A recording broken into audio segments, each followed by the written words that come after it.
आज उसने नाश्ता भी नहीं किया था। नाश्ता उसे तभी मिलता था जब ढाबे पर रात को खाना बच जाता था, लेकिन ग्राहक ज्यादा होने के कारण खाना बचा ही नहीं। बंटी का भूख के मारे बुरा हाल था, लेकिन फूलसिंह तो जैसे उसकी जान का दुश्मन था, वह जल्दी जल्दी सफाई कर रहा था। तभी सामने के ऑफिस में लंच का समय हो गया। थोड़ी देर में पूरा ढाबा ग्राहकों से भर गया। बंटी और उसके साथ दूसरे नौकर भाग भाग कर ऑर्डर ले रहे थे, सफाई कर रहे थे। इधर सरदार फूलसिंह चिल्ला चिल्ला कर काम करवा रहा था। अपने नौकरों से उसे कोई मतलब नहीं था, उसे बस गले में आ रहे पैसों से मतलब था।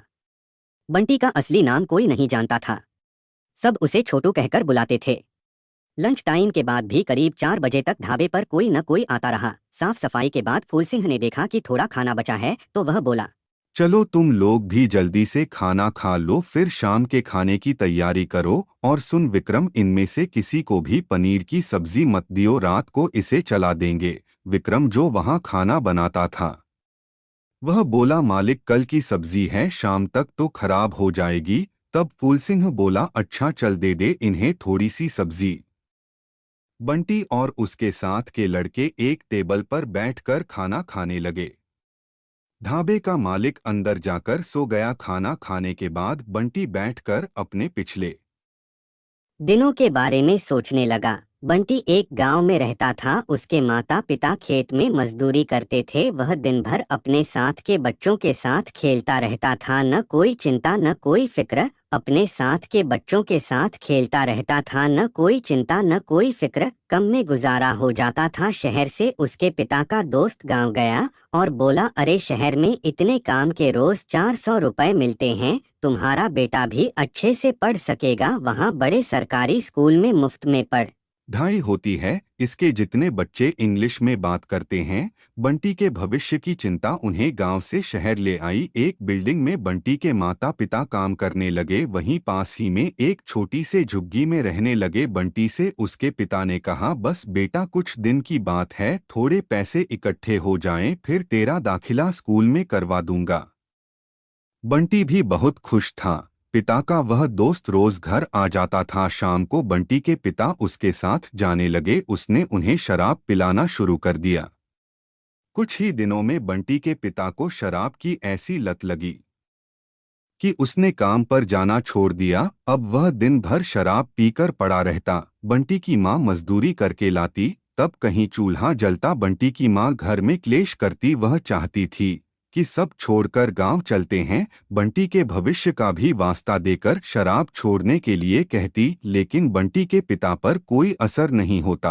एक दिन बंटी बाहर खेल रहा था, तभी उसने जोर से चीख सुनी। बंटी जल्दी से भाग कर गया तो देखा बंटी के पिता ने उसकी माँ को बुरी तरह मारा है। माँ बेहोश पड़ी थी। पड़ोसियों की मदद से उसे अस्पताल ले जाया गया, जहाँ डॉक्टर ने उसे मृत घोषित कर दिया। यह खबर सुनते ही बंटी का बाप भाग गया। बंटी अब अकेला रह गया। कुछ ही दिनों में पता लगा, उसके पिता को पुलिस ने पकड़ लिया। बंटी की झुग्गी पर भी किसी ने कब्जा कर लिया। बंटी भटकते भटकते इस ढाबे पर पहुंच गया। तब से वह ढाबे पर नौकरी कर रहा है। बंटी की आंखों से आंसू बह रहे थे। न वे लोग शहर आते न ये सब होता, यही सोचकर बंटी रो रहा था। कुछ ही देर में फूलसिंह आ गया और चिल्लाने लगा। बंटी और उसके साथ के दूसरे नौकर जल्दी से उठकर शाम के खाने की तैयारी में लग गए। इसी तरह समय बीत रहा था। एक दिन फूलसिंह के ढाबे पर कुछ अफसर आए। छोटे बच्चों से काम करवाने के कारण उसे पकड़ कर ले गए। साथ में बंटी और उसके साथ के दो नौकरों को भी पकड़ लिया गया। बंटी से थानेदार ने पूछा, लड़के तेरा गांव कहाँ है, तेरे माँ बाप कहाँ हैं? बंटी उन्हें सारी बात बता देता है। यह सुनकर थानेदार किसी से फोन पर बात करता है। फिर बंटी को एक एनजीओ की मदद से अनाथ आश्रम भेज दिया जाता है। बंटी अब अनाथ आश्रम में रहता है। वहां भी उसे काम करना पड़ता था। इसके साथ बड़े लड़के उसे मारते भी थे। सब सहकर भी बंटी कुछ नहीं बोलता था, बस उसे समय पर खाना मिल जाता था। एक दिन बंटी के अनाथ आश्रम में एक थानेदार आया।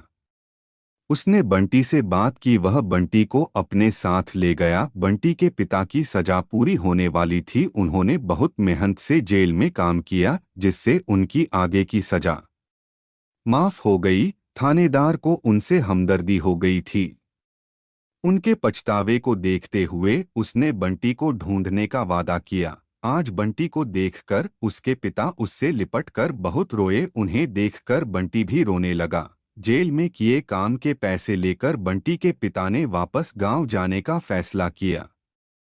बंटी अपनी मां को खोकर और कुछ कड़वी यादों को लेकर अपने पिता के साथ वापस अपने गांव आ गया।